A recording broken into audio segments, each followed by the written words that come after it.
દેશમાં સૌથી અઘરી અને સર્વોચ્ચ ગણાતી યુપીએસસી ફાઇનલ પરીક્ષાનું તાજેતરમાં જ પરિણામ જાહેર થયું છે, જેમાં ગુજરાતના 25 સહિત 1016 ઉમેદવારોએ મેદાન માર્યું છે। આ પરિણામ જાહેર થતાની સાથે જ મૂળ ગીર સોમનાથ પંથકના અને હાલ જામનગરમાં રહેતા પરિવારના ઘરે પણ ખુશીઓ વરસી છે।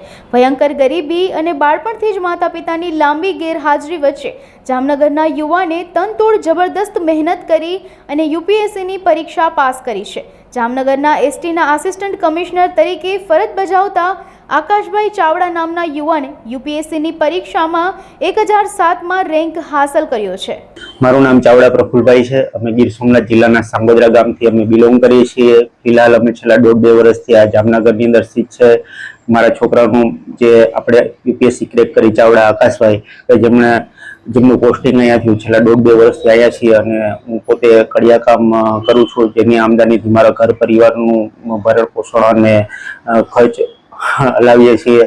અને અમારા માટે આજે એક બહુ મોટો અવસર છે, બહુ મોટી ખુશીની વાત છે અને બહુ ગૌરવની વાત છે કે મારા દીકરાએ ભારતની એક ટફ કહેવાતી એક્ઝામ જે ક્રેક કરી છે અને એનો પૂરેપૂરો શ્રેય પેલો તો મારા દીકરાને જ જાય છે। એનું કારણ છે હર કોઈ મા બાપ હોય તો એ પ્રમાણિકતાથી ઈમાનદારીથી કામ કરતા જ હોય છે કે એનું સંતાન કોઈ મોટી એવી અચીવમેન્ટ કરે, પણ એની ઈમાનદારી, નિષ્ઠા અને લગનથી જેને મહેનત કરી છે એને આજ અમને એટલું બધું અમારું જીવન સાર્થક કરી દીધું છે અને એની અંદર એ ક્યારેય હું ભૂલી ન શકું કે આ જે અમારી પ્રગતિ છે, પ્રગતિની અંદર સૌથી જો પાયાના પથ્થર કહી શકાય તો એ મારા ઘરના છે, મારા જીવન સંગીની છે કે હરેક મુમેન્ટની અંદર, અમારા દુઃખ સુખની અંદર એને ખુદે કોમ્પ્રોમાઇઝ કર્યું છે કે આ આધુનિક દુનિયાની અંદર અને ફેશનવાળી દુનિયાની અંદર એકદમ સાદગીપૂર્ણ જીવન જીવે અને પ્રાથમિકતા મારા પરિવારને, મારા દીકરાઓને અને ખુદ અમારા પરિવારની અંદર કે અમારો પરિવાર કઈ રીતના આગળ વધે, બસ એની એ જ પ્રાથમિકતા રહી। ઘણું બધું એને કોમ્પ્રોમાઇઝ કર્યું।